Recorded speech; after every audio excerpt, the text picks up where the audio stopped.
노을을 읽다 김만년. 노을은 불금으로 상징되는 단색이다. 그러나 우리 삶의 행간에 수많은 밑그림을 그리고 있다. 아침 노을은 시집가는 누이의 연분홍 차르비 불처럼 곱다. 비지를 해놓은 것처럼 옅고 묽다. 옅고 묽은 빛은 해를 잉태한 석이고 시작을 알리는 기쁨이다. 그러나 아침 노을은 나의 뇌리에서 쉬 잊혀진다. 뒤에 더 크고 눈부신 광채가 기다리고 있기 때문이다. 저녁 노을은 해를 배웅하는 이별의 손짓이다. 해가 저물면 지상의 모든 사물들은 어둠 속으로 돌아간다.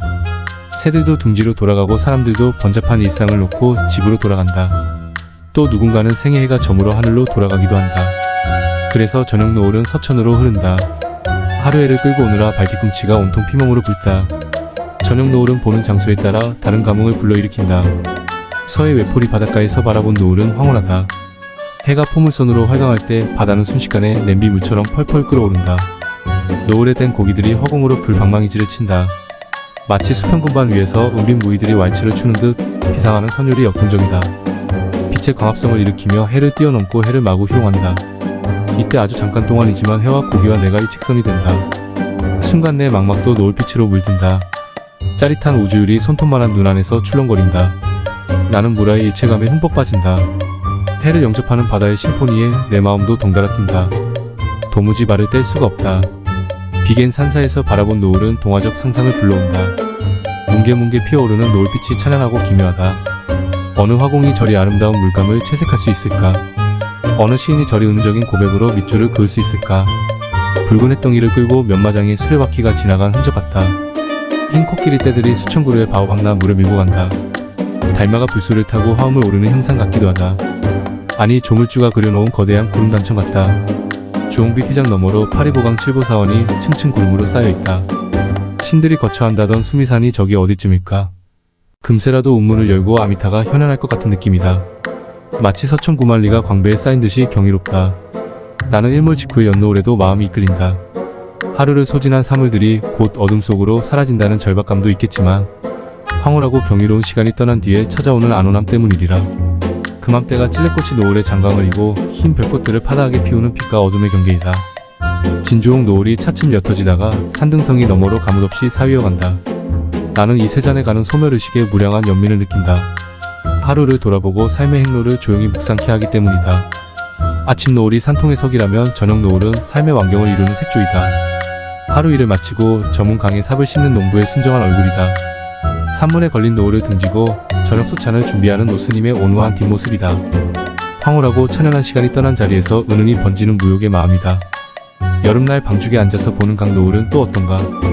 쭉 자면 금세 이마 위로 진홍물이 뚝뚝 떨어질 것만 같은 능금빛 노을이다. 까치 노을처럼 들뜨지도 않고 산사의 노을처럼 오묘하지도 않다.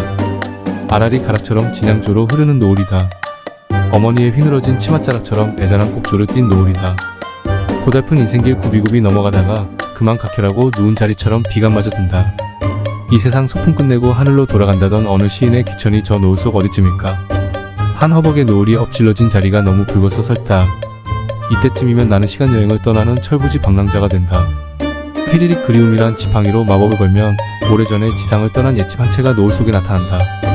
동화를 펼치듯이 아슴아슴 노을의 행간을 읽어보는 것이다. 첫 장을 넘기면 산막 같은 초가가 뭉게구름처럼 피어오른다. 노을 저편으로 99마리의 양떼들이 줄지어 흘러간다. 흰 쌀이울 너머로 모카이불이 너풀댄다.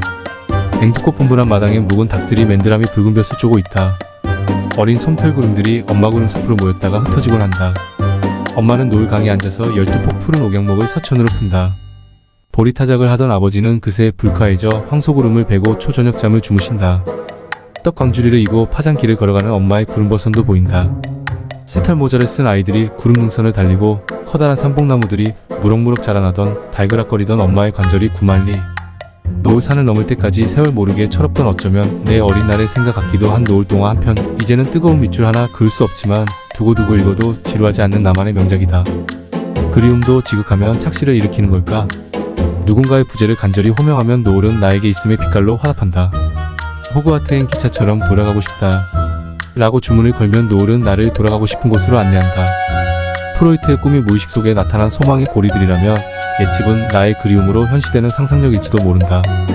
노을은 어둠과 소멸의 전조를 깔고 있다. 그래서 노을의 시간은 종종 과거로 흐른다. 기억의 회로 역시 그리움 쪽이다.